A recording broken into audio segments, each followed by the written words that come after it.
What's the worry here, Nick? You've lost some of your talent as an actor? No. Having a deep and abiding love for the vast filmography of Nicolas Cage is not an outright requirement for enjoying The Unbearable Weight of Massive Talent, the pleasingly meta-new action comedy from Tom Gormican, but it would certainly help. Nicolas Cage is predictably delightful as Nicolas Cage in a movie that has a good bit of fun with the idea of what it means to be Nicolas Cage. We got another offer. It's $1 million. It's to attend a wealthy gentleman's birthday party. I would never do that. It's the easiest gig ever. You play yourself.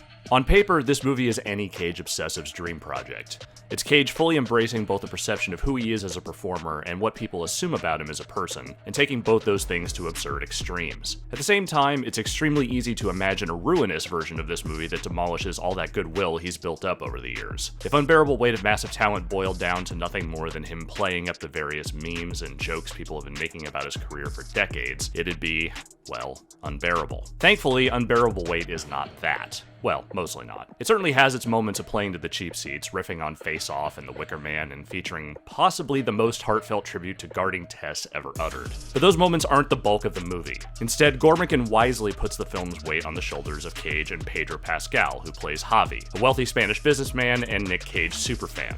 Is this supposed to be me? It's grotesque. I'll give you 20,000 for it. The pair makes for an irresistible combination as Cage slowly warms to Javi's overwhelming fandom, and Javi basks in the glow of his idol with adorable innocence. Pascal is tremendously funny and sweet here, playing Javi with just the right amount of fanboy glee without teetering over into obnoxiousness. As their friendship develops, you understand why Cage would come around on the guy. The film's best scenes almost uniformly feature Cage and Pascal together as they bond over their shared love of cinema, or their admiration for each other's shoes. If the movie sags anywhere, it's around the edges of its central relationship. Sharon Horgan and Lily Mosheen are both quite good as Cage's estranged wife and daughter, but they aren't given a great deal to do beyond reacting mostly negatively to the antics Cage gets up to throughout the film. There's a whole CIA plot that never finds much traction either, though it's mostly there to propel Cage into increasingly absurd situations. And that works just fine, especially early on as Cage wobbles his way through stressful attempts at spycraft. It's just unfortunate that Tiffany Haddish and Ike Barinholtz playing Cage's CIA handlers have so little to work with. Presumably you hire actors like them to deliver jokes, but outside of an extended riff on the Croods 2, their characters are mostly relegated to reaction duty. Have you seen Croods 2? No, I'm 44 years old. Why the f would I see Croods 2? I've seen Face Off and Con Air. At the same time, it's hard to imagine anyone coming to The Unbearable Weight of Massive Talent for those specific aspects. You're likely here because Nicolas Cage is doing the Nicolas Cage thing as Nicolas Cage. Whatever reservations he may have had about taking on this project at the outset don't come across one bit in the final film. He shows a great willingness to poke fun at his own larger-than-life persona. His energy, especially alongside Pascal, is infectious, and that energy carries The Unbearable Weight of Massive Talent past being a mere curiosity into something pretty memorable. Nothing about this movie would work if Cage couldn't give himself over entirely to the film's vision of what it means to be Nicolas Cage. But then again,